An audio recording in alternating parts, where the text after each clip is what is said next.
हरे कृष्णा। आज हम ले रहे हैं हमारा नया श्लोका जो कि है चैप्टर 2 टेक्स्ट 46। हम कंटिन्यूशन में चल रहे हैं। यवन अर्था उदापाने सर्वता संप्लुदोदके तावन सर्वेषु वेदेषु ब्राह्मणस्य विज्ञानतः। Translation: All purposes that are served by the small pond can at once be served by the great reservoir of water. Similarly, all the purposes of the Vedas can be served to one who knows the purpose behind them. तो भगवान यहाँ पे कितना सुंदर example दे रहे हैं। देखिए, भगवान कह रहे हैं कि जैसे पहले जमाने में क्या होता था, छोटे छोटे कुएं होते थे एक गांव में। एक होगा कपड़े धोने के लिए, वहां पे सिर्फ कपड़े धुलेंगे उसके पानी से। एक होगा पीने के पानी के लिए, वो पानी पीने के लिए यूज होगा। एक कुआं जो होगा वहां पे सिर्फ भगवान के अभिषेक, भगवान का पीने का पानी, भगवान की पूजा अर्चना के लिए जल लिया जाएगा। एक कुआं होगा जहाँ पे आप नहाने के लिए पानी यूज कर सकते हैं। तो अलग अलग उन्होंने सेग्रीगेशन किया होता था। लेकिन अगर वो उस गांव में जहां पे नदी नहीं है, हाँ, कोई रिवर नहीं है, लेकिन जिस गांव में एक जलाशय है, जो नदी है, जो बहता हुआ पानी है, वहां पे कुओं की जरूरत नहीं। क्यों? क्योंकि सेम नदी से कपड़े भी धो सकते हैं, उसमें भैंसे भी नहला सकते हैं, उसमें आप भी नहा सकते हैं, और उसी पानी को भगवान के अभिषेक और अपने खाने पीने के लिए भी यूज कर सकते हैं। क्योंकि बहता हुआ जो पानी है वो स्वच्छ माना जाता है। हाँ, वो गंदा नहीं होता, दूषित नहीं होता। तो जो जलाशय होता है वहां पे स्वच्छ पानी उसको माना जाता है, क्योंकि वो बहता हुआ पानी है। तो वहीं पे भगवान यहाँ पे इतना सुंदर एग्जाम्पल देके हमें ये बता रहे हैं कि अलग अलग जगहों पे जाने का जरूरत नहीं है जब आपके पास वन स्टॉप सॉल्यूशन है। भटकने की जरूरत नहीं है जब आपके पास एक जगह पे सब कुछ आपको उपलब्ध है, मिल गया है। क्यों? अलग अलग वेद पढ़ना, अलग अलग उपनिषद पढ़ना, ठीक है, वो बहुत अच्छी बात है, लेकिन उनका सार क्या है? अंत में हमें क्या समझ में आएगा? भगवान कृष्ण की भक्ति करो। ठीक है, सब सारे वेदों का, उपनिषद का, पुराणों का, सबका सार यही है कि भक्ति करिए। ठीक है, अब आप वेद पढ़ेंगे उसका सार जानेंगे, फिर उपनिषद पढ़ेंगे वही सेम सार जानेंगे, अलग अलग अलग जगह जाएंगे जिसमें समय भी बहुत ज़्यादा लगेगा। अंत में आपको मिलेगा वही मेन जो इम्पोर्टेंस है सारी चीज़ों का, कि भगवान की भक्ति करनी है, कृष्ण की भक्ति करनी है, ईश्वरम परम कृष्णा। ठीक है, अभी भगवान यहाँ पे कह रहे हैं कि अलग अलग जगह भटकने की जरूरत नहीं है। जिसके पास नदी नहीं होती है वो अलग अलग कुओं को पानी निकालता है और उनको यूज करता है, वो सेग्रीगेशन करता है पानी का। लेकिन जिसके पास नदी है, जिसके गांव में, उसको उसी नदी से सब कुछ उपलब्ध, सारा पानी उपलब्ध हो जाता है हर सेवा के लिए। तो यहाँ पे हमारी जो मंजिल है वो है भक्ति। वेदा, उपनिषद, पुराण, बहुत सारी चीजें हैं, सबका सार यही है, सबका अंत यही है। मेन आपको यही समझ में आएगा सबसे कि भक्ति करनी है कृष्ण की। तो भगवान कह रहे हैं भटक क्यों रहे हो फिर अलग अलग जगह? मैं आपको, जैसे कि पुराने श्लोक में भगवान ने बोला कि जो शॉर्टकट है वो बताता हूं, उसी तरह से भगवान यहाँ पे कह रहे हैं कि वन स्टॉप सॉल्यूशन है रीडिंग भगवत गीता।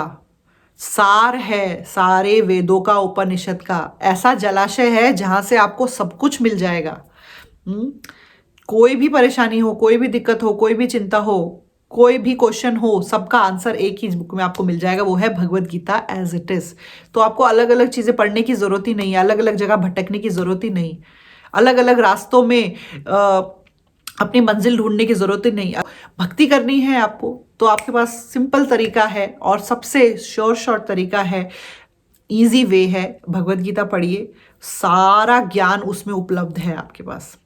और Bhagavad Gita as it is, Bhagavad Gita भी किसी के भी द्वारा लिखी हुई भगवत गीता हम नहीं पढ़ सकते, क्योंकि भगवान भगवत गीता में ही बता रहे हैं कि आपको जो गुरु है उसके द्वारा ज्ञान प्राप्त करना है। और गुरु जो है वो प्रमाणिक गुरु होना चाहिए, बोनाफाइड स्पिरिचुअल मास्टर, जो 4 संप्रदायों में से एक संप्रदाय में आए, वो बहुत इंपॉर्टेंट है। और उन्हीं संप्रदाय में अगर कोई गुरु आते हैं और उन्होंने भगवत गीता के ऊपर टिप्पणी किया है, व्याख्या किया है, उस भगवत गीता को आपको पढ़ना है, क्योंकि वो प्रमाणिक भगवत गीता हुई। कभी कोई लॉयर था, वो रिटायर हो गया, उसने भगवत गीता लिख दी।